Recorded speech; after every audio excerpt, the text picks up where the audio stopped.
variety pack. Food and friends with Canada's best. From east to west, there and back. Eat North Variety Pack. 'Cause variety's the spice of life.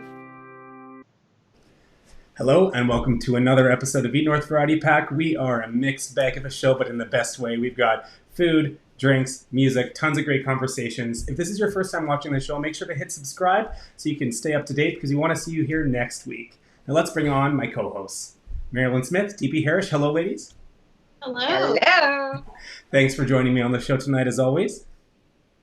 Great to be here. All right, let's get right into it. So Okay. Yesterday was monumental. Yesterday was the inauguration, and man, I had so many feels. I feel like it's amazing to see a biracial daughter of immigrant parents now in the biggest position of power. Just on that theme, I was watching. Do you guys follow Mindy Kaling on social at all? I don't. I do, and I saw that her daughter, I think she's 2 years old, she saw the inauguration as well, and she said, "Mommy, is that you on screen?" Something along those lines, because it was really nice to see someone of the same color on screen. So I had lots of feels. So how do you two feel about the inauguration yesterday? Dan, let's start with you. Well, I live for a good music performance for sure, and I feel like I don't think any of us expected Lady Gaga to be anything less than amazing, but I was really impressed by J-Lo. I thought that she sounded beautiful. She brought a lot of emotion, especially when she was speaking Spanish towards the end. I thought for me that was definitely one of the highlights. What about you, Mairlyn? I was crying a lot, but Amanda Groman, the little poet laureate, she was, I think, like she stole the show. And her saying that there's always light, we just have to be brave enough to see it, and we have to be brave enough to be it, was like my takeaway. So yeah, she was amazing. It really felt like a new day. You know, I know we aren't American, but it's hard not to feel affected by things that happen in the States. And I feel like I saw someone from Calgary tweeted, it felt like a weight had been lifted off of them. I can just only imagine how hopefully the majority of America feels. Totally agree. Yeah. Totally agree. So shifting from that to something completely unrelated, I know Mairlyn maybe will fight me on this or we'll argue a bit, but I found out recently that brie is not high in lactose. And I was always taught my whole life that essentially the softer the cheese, the more lactose it has, but apparently that's not necessarily true. Okay, so here's the thing, and I think it's just a bit misleading because most cheeses don't have much lactose in them anyway, Right. because in the whey, right? And the curd is what they make the cheese out of. Right. And so, yeah, you're right. I was always taught that the harder the cheese, the less lactose. And so I was skeptical, but I did look it up because I thought you were wrong. And and so I think it has something to do with the aging process and the bacteria in the cheese that would actually eat up any of the lactose as food for the bacteria.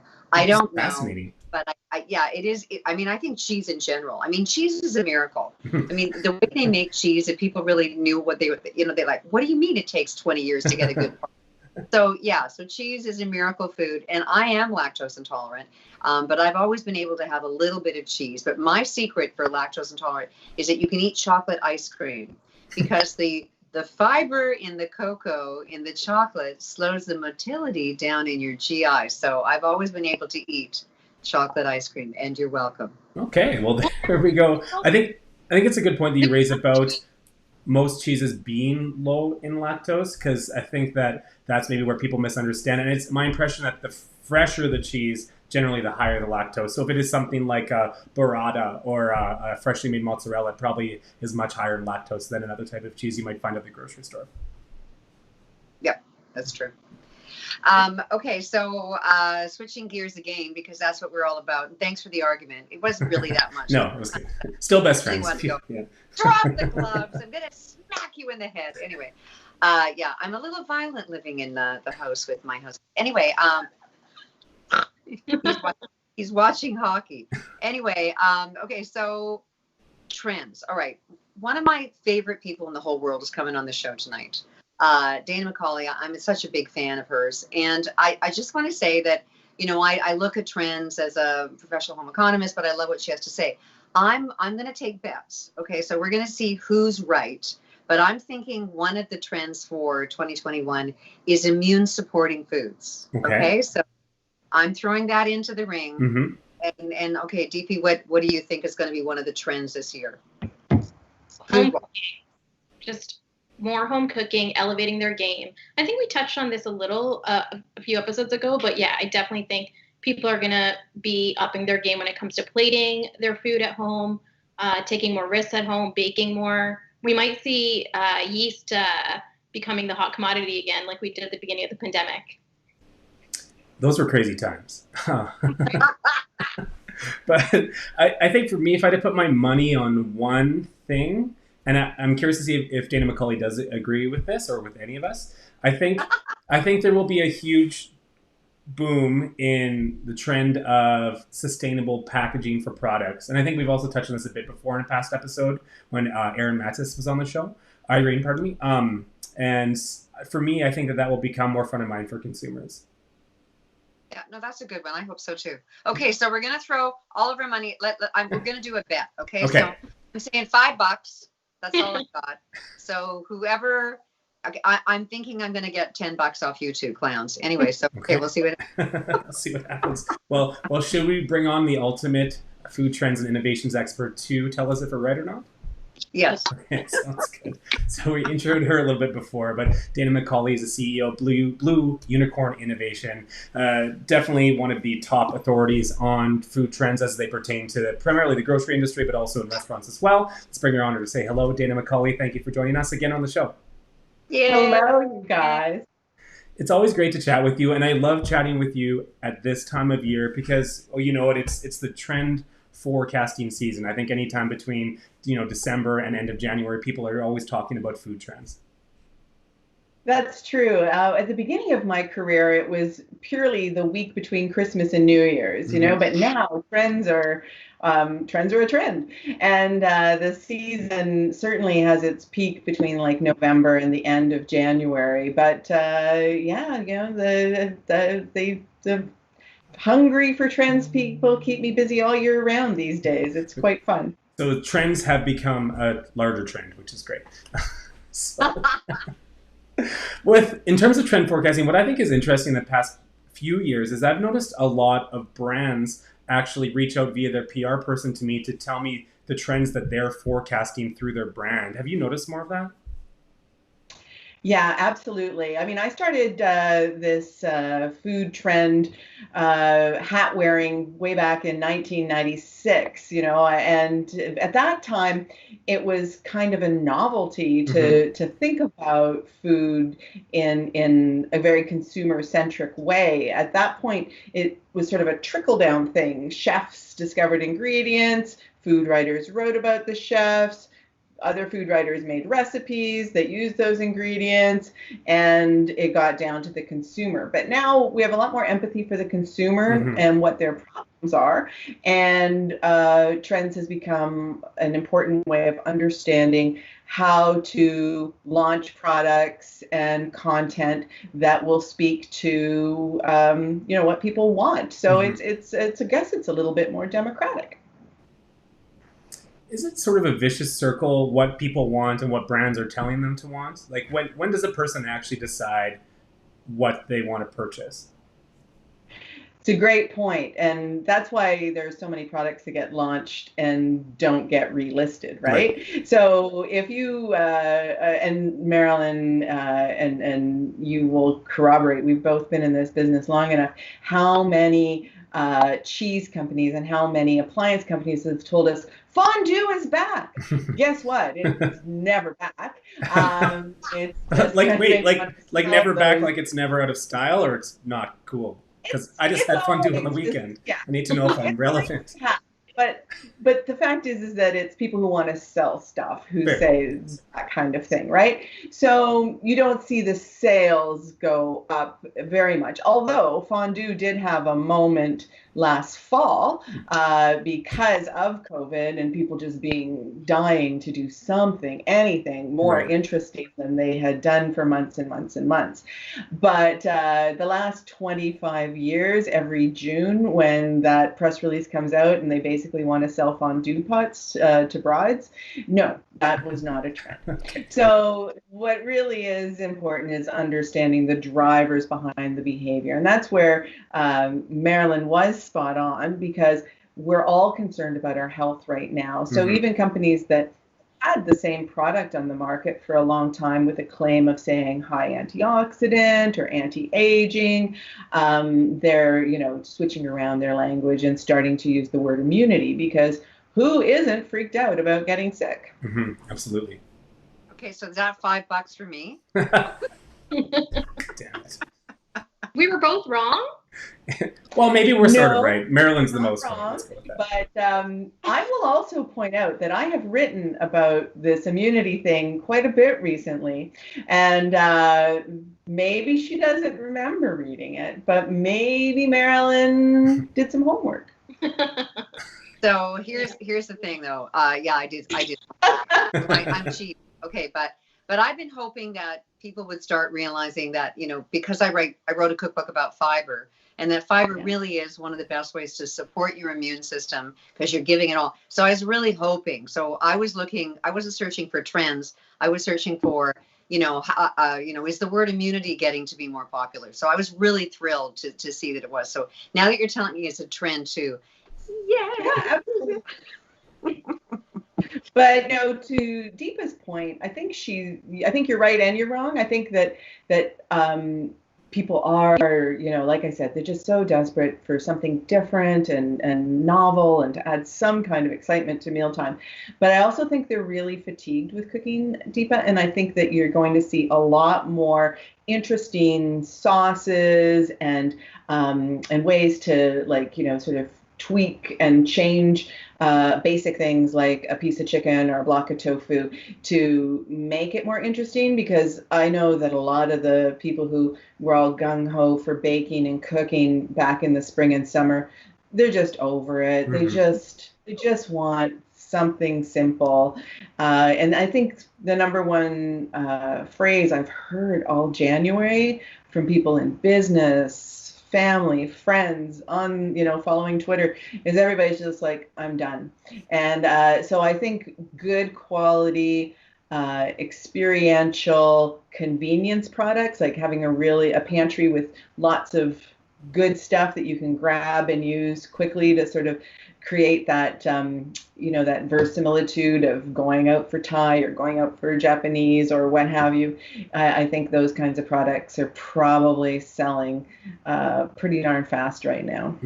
So are you saying that, we're just missing restaurants so much that we're trying to, do that extra little kind of woo to make our food, give that, big surprise that you get at a restaurant? I think so, yeah. And I think to Deepa's point about, or DP, sorry, I'm calling you Deepa, I apologize. For DP's point about plating, I think that's it too. Like, okay, this is the same thing we had last Tuesday. How do I make it look a little bit different this Tuesday? So there's definitely, that surprise and delight is missing from our everyday lives. Do you find that, or do you think that when most people get their vaccinations, restaurants reopen, and things are feeling like they're normal again, do you think that will disrupt a lot of grocery trends in terms of a consumer? It's a good question. I think it's all going to happen fairly gradually. I think that a lot of families have gotten into cooking together, which is really nice. So I'm tempted to think that at least a few nights a week you'll see more sort of collective family cooking, but I think kids will drive a lot of it. I think once kids are double booked again with piano and hockey and soccer and dance, that everyone's going to fall into a lot of their old habits again, and that there'll be a really interesting opportunity for food companies to re-envision what is that on-the-go mini meal that you feed to your kids when you don't have time for cooking and sitting down together. I bet. So switching gears a little bit, I was gonna jump in there. Switching gears a bit. So I know that you help food entrepreneurs. I feel like that's such a buzzword, but can you explain what is a food entrepreneur? A food entrepreneur is anybody who thinks that they should be making a food product and selling it to someone, whether it's in a restaurant or whether it's a product that goes on a shelf or whether it's a meal kit. And it's really interesting because at the University of Guelph, where I work during the day, I help academic entrepreneurs take their inventions and turn them into innovations that are ready for the market. But then through Blue Unicorn, I have just seen since last spring so many more people with a little bit of time on their hands say, well, you know what, maybe I can be my own boss in the future. And maybe I can, do that through food. And so food entrepreneurs are anybody from somebody with an idea to somebody who has between 5 and 25 employees and is already making and selling food products. Okay, very cool. And through your incubator, Food Starter, how do you know when a product is ready to be commercialized? It's a great question. So Food Starter, for anyone who's curious, was a food business incubator and accelerator that I was hired to create and bring to life for the city of Toronto. It's now called District Ventures Kitchens, and I'm not involved any longer. But there's a lot of dream crushing when you're the executive director of a food business incubator. A lot of people come in and they say, "Oh, everybody loves this," and I say, "Well, tell me who everybody is." And well, my mom, my husband, and then you say, "Well, you need to test this with other people and see if anyone's not just willing to like it, but willing to buy it and willing to buy it more than once." And yeah, there's probably for every person that makes it, there's 2 or 3 who finds out that their idea has already been done or there's a reason it hasn't been done, and that's okay, right? Because it's much better to find out before you've quit your job and mortgaged your house that your idea is not going to work. But there's lots of ways to disrupt in the food business. You can just sell something in a different way, and certainly the folks who sell online and who do meal kits and baskets and all that kind of stuff, they're iterating and inventing new ways to do the food business every day. That's what makes it so fun. Dana, before I know Dan's going to ask you one more question before we go, but you're talking about the things that didn't work. What are your best success stories? I mean, I'm one of the turmeric tea fans, and I know that was one of your success stories. But name me 3 of your biggest success stories. Well, and I'm going to qualify the biggest success stories that I watched unfold because I am an enabler. So when it comes to food entrepreneurs, in the last 5 years, I've worked with well over 200 entrepreneurs, and most of those would be food entrepreneurs. And some of the folks who are just knocking it out of the park are people like Richa, who owns turmeric teas and Good Food for Good, that no sugar ketchup. It's fantastic.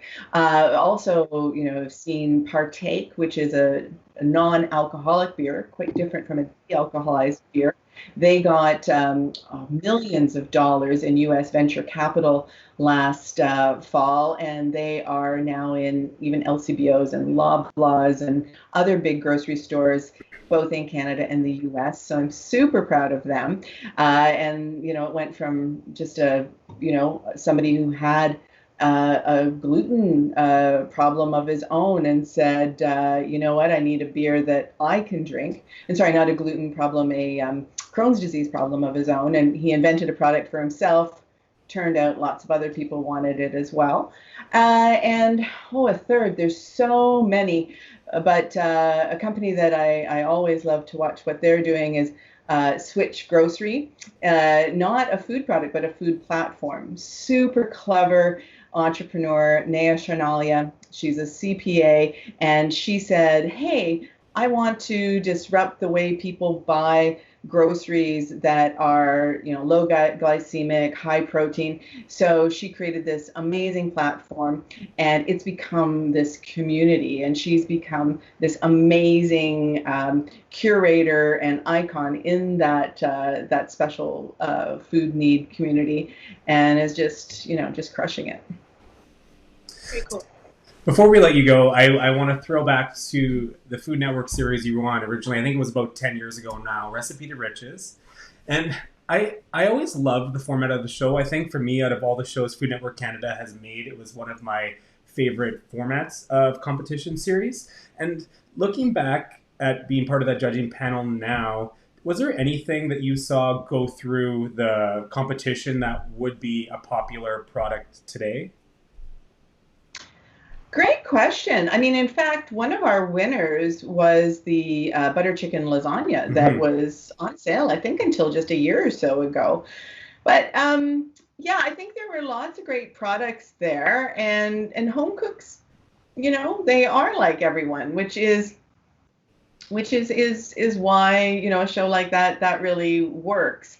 And probably if I could remember, because it is that long ago and I am getting so old and dotty, I probably could find some examples of things that we saw that would do even better now. There were some Korean meatballs that were fantastic, yeah, there were some great products. It's probably interesting now to look back and see how consumers' taste buds have just evolved over time too, right? Thank goodness, right? When I was a kid, spaghetti with red sauce was eating Italian. Think about now how your average 10-year-old knows about regional Italian food and doesn't even realize how much information they have. It really has changed so much, especially over the past decade. Well, Dana, we won't keep you any longer. Thank you so much for chatting with us today. You're always such a wealth of knowledge and so much insight, especially when it's coming to this time of year and food and drink trends and what to expect. So we're looking forward to the next 12 months because of you.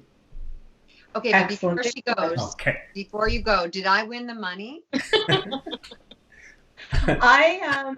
I'm not able to answer that question without incriminating myself. I'll tell you what, I'll e-transfer you $5 anyway, okay, Mairlyn? I was going to say, I'll do the same, Mary. You'll get your money. Yeah. Thank you. Awesome. Well, thank you so much, Good night, Dana. guys. Always Have a nice great chatting. show. I Chatting. enjoyed being with you. Yeah, Always- Mary, you're gonna with your whole $10, you can buy a coffee in Toronto. Yeah. I love chatting with Dana McCauley. I know I've said that before on the show. It's just always such great insight. And I think, again, this time of year is one of my favorite times of year because I do like talking about trends. And it's almost like a guessing game or betting like we did. And you kind of see what rolls out in the next 12 months. And I look forward to that. Yeah, I do too. I definitely want to pick her brain on a different time. I have a bunch of entrepreneur ideas. Well, there you go. You could be the next big thing, Deepi. If this show doesn't launch you, then maybe a product will. And she actually has a service where you can, pay, and then she will be your mentor. So she does sort of, like an hourly consult. So yeah, you should look into that. Honestly, she's a really smart woman. I really, really admire her. And yeah, you're right to go on that point. An amazing resource on Twitter, also amazing resource on LinkedIn. She shares a lot of useful and relevant information in the food service and grocery sphere, and I love following her. Yeah, she seems like a super cool person. Yeah. Well, we're in luck because I feel like we have another really cool person on the show today. So, singer Victoria Anthony is a Vancouver-based pop artist. She released an album called Real Life later in 2020, and she has a new single out, Breathe Underwater. She's going to perform the acoustic version of the song for us right now. Victoria Anthony, Breathe Underwater.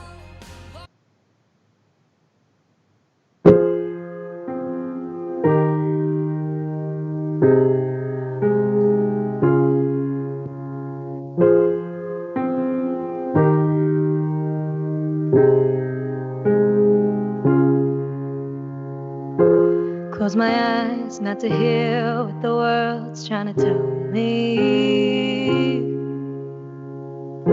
'cause they don't understand, so I won't let them get me. I keep trying to find me again. Even tides break, but I know that they'll never break me. When the waves start to pull me right under, and the tide only keeps getting stronger, and my heart starts to beat even harder, it's not gonna stop me, I'll swim even farther. When all of my fears try to find me, I leave them so far back behind me. can't hold me back any longer. I won't be afraid. Watch me breathe underwater. Oh, oh, breathe underwater. Oh, oh, watch me breathe underwater. Oh, oh, breathe underwater. I'll breathe underwater.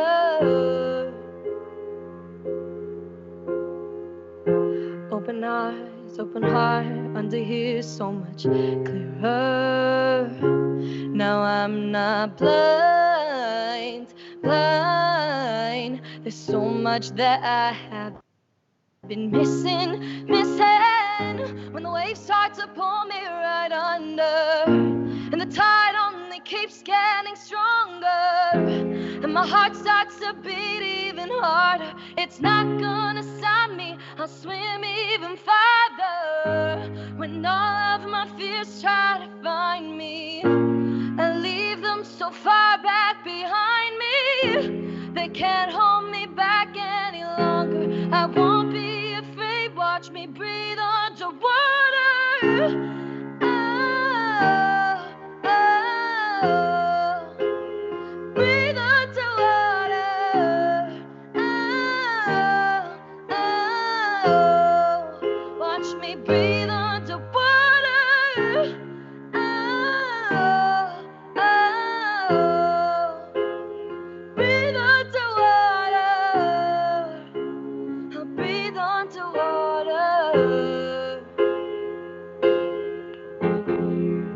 I am special, I am strong, I am everything you see. I am perfectly imperfect, I've got everything in me. I don't need to hide away, just to know that I could breathe.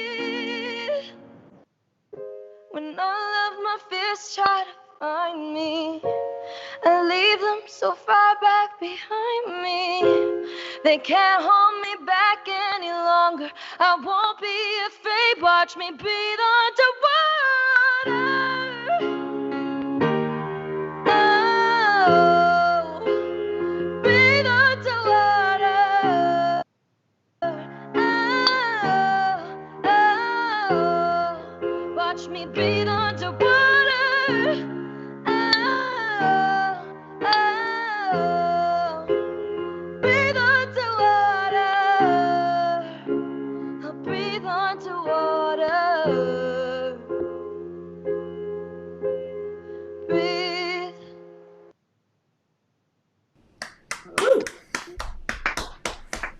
Great job, Victoria Anthony. Thank you so much. I love your voice. I feel like you have such a natural way of emoting. I think it's a rare quality in a musician. Thank you so much. I really appreciate that. So you put out your first album in October, Real Life. How did that feel? That was crazy. I mean, I put my heart and soul into this album. I wrote every single song on the album, wrote or co-wrote. And it really just tells the story of my perspective on life and kind of a new positive and different outlook on kind of searching for fulfillment in life. I love that. And I've listened to the album start to finish. It's full of catchy songs and also powerful, moving songs as well, which I think is great. Thank you. So late last year, you performed on the Grammys website. What was that experience like? That was so surreal. I did not ever expect that I'd be able to perform for the actual Grammy organization. It was crazy. And I got to perform this song, my own song, which was just a dream come true. And I actually got to also record a cover of Blank Space by Taylor Swift for them. And that comes out this Tuesday. So I got to do two things in total for the Grammys. That's very cool. Crazy. I can't even believe it. Crazy. You know what? I'm a big fan of The Voice, and I was thinking that if I would have pushed my button, I would have turned for you, and then I would have been like, oh my gosh, she sounds like she's like in her late 30s because of this angst and this pureness and this huge voice, and then you're this tiny thing. Have you always had this big set of big voice? You blew me away. Oh, thank you. I think I mean, I look up to a lot of big vocalists like Whitney Houston, Beyonce, Mariah Carey, and obviously they have huge emotion in their voices, so much power. And so I think I've definitely been strongly influenced by their vocals. And I really like to bring, just like you said, the emotion into my songs because I think that's the most powerful part of music. So one last question, not related to music at all. You live in Vancouver. It's full of so many amazing restaurants and bakeries. What's your favorite place in Vancouver, just hands down? I have to say Cactus Club. I Okay. love Cactus Club. I love their whole menu, and it was so sad during COVID because, my favorite dish from them is their butternut squash ravioli with prawns. And I couldn't, like, when it's delivered, it's just not the same. And so I can't wait until I get to go to the restaurant again. I'm so excited. And I bet you're probably eager to perform for people again too, which would be nice, outside of a live stream format, of course. Oh my gosh, yes. I mean, of course, you got that live and I can see you guys, but it's really not the same. Like, I wish I could be in person. Us too. And well, for now, we enjoyed having you on the show. Always great to hear your music and to chat with you finally. It's been wonderful. Thank you so much. I love the vibe of this whole show. It's so fun. We're a little bit of everything, some food, some drinks, some music, some laughs. We're generally a good time. Anyway, Totally. That brings us to the end of another episode of North Variety Pack. Thank you again to our lovely musical guest, Victoria Anthony, and my co-host, Mariah. I almost said Mariah Stokes. That is a person that is not on the show, but my co-host. She did sing the theme song, though. So anyway, my co-hosts, Mairlyn Smith and Deepi Harish, and we'll see you next Thursday at 7 p.m. Eat North Variety Pack. Food and friends with Canada's best. From east to west, there and back. Eat North Variety Pack. 'Cause variety's the spice of life.